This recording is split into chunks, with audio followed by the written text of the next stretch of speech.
Hallmark keepsake ornaments that help capture your family's memories. That's the one that always makes you cry. Christmas commercials used to matter. Not in a casual way and not as something you half notice while waiting for the show to come back on. They mattered because for a few weeks every year, television quietly agreed to play by different rules. Networks slowed their pacing, brands softened their voices, and for once the commercials weren't trying to overpower the content around them, they were trying to join in. You didn't mute the TV and you didn't leave the room.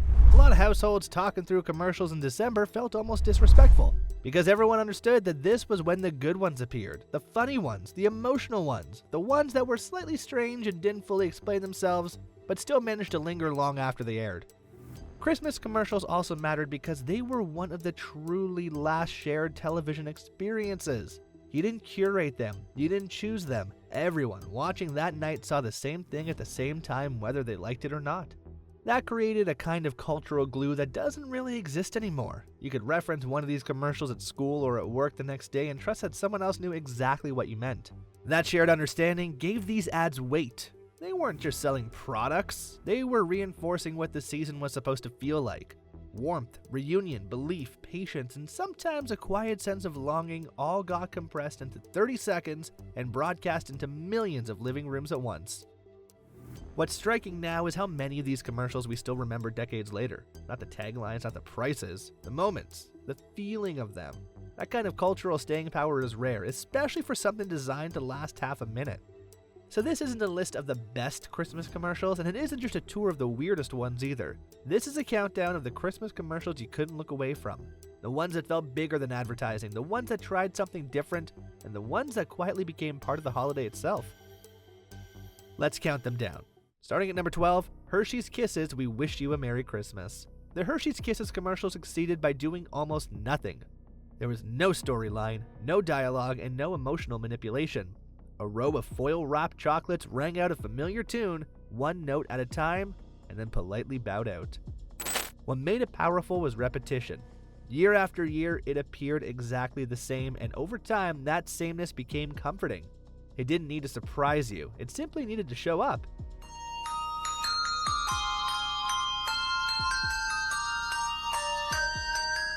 Eventually, its presence became a signal that Christmas programming had officially begun, whether you were paying attention or not. In a season built around tradition, this commercial understood that familiarity itself could be the message. Next at number 11, M&M's, They Do Exist. This commercial worked because it trusted restraint. Santa and the M&Ms discover each other at the same time, and the ad allows the moment to stretch just long enough for you to lean in. The humor isn't rushed, and the punchline isn't overplayed. What made it memorable wasn't just the joke, but the shared experience of it. So you think Santa will like these red and green M&Ms? I don't know. I never met the guy. He does exist! When you were a kid, you laughed because Santa was real. Your parents laughed because the absurdity landed perfectly. It was a rare commercial that respected both audiences without pandering to either. That balance made it repeatable. You didn't groan when it aired, you waited for it. Number 10, Coca-Cola, The Christmas Trucks. For many households, Christmas didn't officially start with decorations or music. It started when the Coca-Cola trucks appeared on television. Bright, glowing, and unreal, they moved through snowy landscapes that looked more like memory than geography. These commercials didn't feel like ads so much as announcements. They told you that the season had arrived, regardless of what the calendar said. The imagery was polished and artificial, but the emotion felt genuine.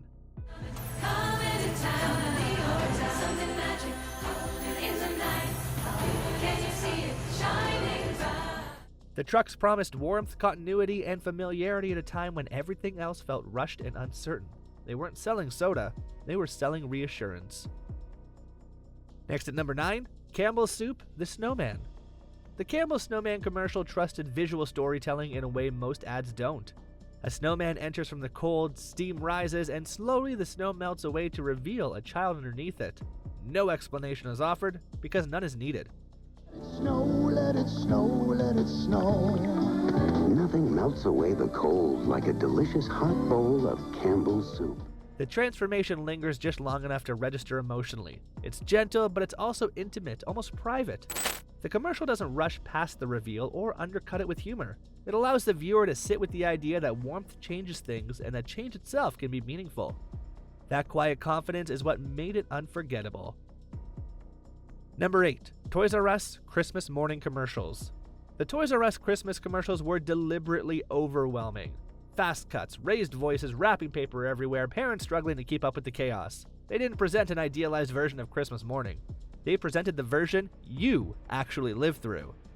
These ads weren't really about toys. They were about anticipation, excess, and the emotional overload of wanting everything at once. They captured the feeling of excitement before it had time to turn into disappointment or reality. There was also an honesty to these commercials that's easy to overlook now. They didn't pretend Christmas morning was calm or graceful. They showed it as loud, chaotic, and emotionally overwhelming because that's how it felt to you, living inside it. The noise, the mess, and the loss of control were part of the experience, and the commercials validated that. For a generation raised on these ads, Christmas became associated not just with gifts, but with intensity. That feeling is difficult to recreate later in life, which may be why these commercials remain so vivid in memory. Now, if any of these commercials already unlocked a memory for you haven't thought about in years, take a moment to like the video and subscribe. Our channel focuses on the moments pop culture leaves behind, the ones that still follow us long after the season ends. Moving on to number 7, McDonald's holiday family commercials. McDonald's holiday commercials often carried a surprising emotional weight. They depicted families coming together, sharing meals, and finding brief moments of connection. But beneath the warmth, there was often a subtle sense of longing or imperfection. These commercials acknowledged that togetherness wasn't always effortless. They suggested that Christmas could still happen even when circumstances weren't ideal. That honesty gave them a resonance that separated them from a more polished, idealized holiday ad. They didn't promise perfection, they promised presence. Right in the middle of our countdown at number 6, how could you forget the classic Hallmark keepsake ornament commercials? Hallmark's ornament commercials framed Christmas as something worth preserving. They presented memories as objects, moments you could hang on a tree and revisit year after year. In doing so, they subtly reinforced the idea that the past was always better than the present. Find the Hallmark keepsake ornaments that help capture your family's memories. That's the one that always makes you cry. There was comfort in that message, but also a quiet sadness. These commercials understood that time moves forward whether we want it to or not. Their appeal came from the promise that at least some version of the past could be held on to, even as everything else changed. That recognition made them feel honest, even when they were selling nostalgia itself. Number 5, the infamously classy Budweiser Clydesdales. The Budweiser Clydesdale commercials slowed television down. They relied on silence, pacing, and imagery, rather than dialogue or spectacle. In an era of increasingly frantic advertising, these ads stood out by refusing to rush.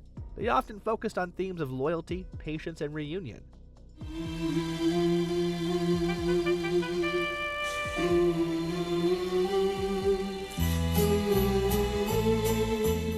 The emotional payoff was subtle but deliberate. These commercials didn't ask for attention, they assumed it, and that confidence made them feel significant. When they aired, you stopped talking. That alone says everything about this classic. Number 4, Folgers Coming Home. The Folgers Coming Home commercial became iconic because it understood anticipation. The build-up mattered as much as the reveal. The pauses, the glances, and the timing all worked together to create an emotional release that felt earned. Over time, the commercial has become more complicated in hindsight, but its original impact is undeniable. I must have the wrong house. Sister? Oh, I missed you so much. They waited up all night for you, you know. It resonated because it centered on presence rather than spectacle. Simply being there was framed as the most meaningful gift. That idea landed then, and it still does now. Winding down our countdown at number 3, Macy's The Believe campaign. Macy's Believe commercials focused on faith without framing it as religion. They explored belief as something children hold openly and adults quietly miss. Letters to Santa, wide-eyed hope, and gentle encouragement created a narrative that felt sincere without being sentimental. How dreary would be the world if there were no Santa Claus? He lives and lives. These commercials acknowledged doubt without condemning it. They suggested that belief didn't have to be logical to be worthwhile. That message resonated with audiences navigating the space between childhood wonder and adult skepticism. For you, these felt less like advertisements and more like quiet reflections. Our runner-up at number 2, Norelco Santa. The Norelco Santa commercials were unmistakable. Santa flew over cities on an electric razor, smiling calmly, offering no explanation for what was happening or why it made sense. The imagery was cheerful, but there was always something slightly off about it. What's interesting about these stop-motion commercials is how little they explain themselves. And in with the Philips Norelco Senso Touch 3D. A shaver so advanced you can use it dry or wet. Santa didn't speak. There was no logic offered for why an electric razor was suddenly part of the mythology. The ad simply presented the image and trusted the audience to accept it. At the time we did, without question. These commercials existed in the same visual space as stop-motion holiday specials, where movement was imperfect and expressions lingered a bit too long. They felt handmade, intimate, and oddly important, even when the message itself was unclear. Looking back, that confidence feels almost alien now. And last but not least, at number 1 on our countdown, a mishmash of the homecoming commercials you still feel, even if you can't name them. The most powerful Christmas commercials are often the ones that blur together in your memory. The Budweiser reunions, the long-distance phone calls, the airline homecomings. You remember the snow, the silence, and the pause before recognition, but not the specific brand. That's because the emotion outweighed the message. These commercials weren't designed to be remembered individually. They were designed to tap into a shared feeling, anticipation, relief, and the quiet power of someone finally arriving. You may not remember which one you saw, but you remember how it made a room feel. And that lingering impression is what separates these commercials from ordinary advertising. When the commercial break ended, the movie or show came back on. Someone on your couch shifted slightly or commented on how late it was getting, and the evening continued.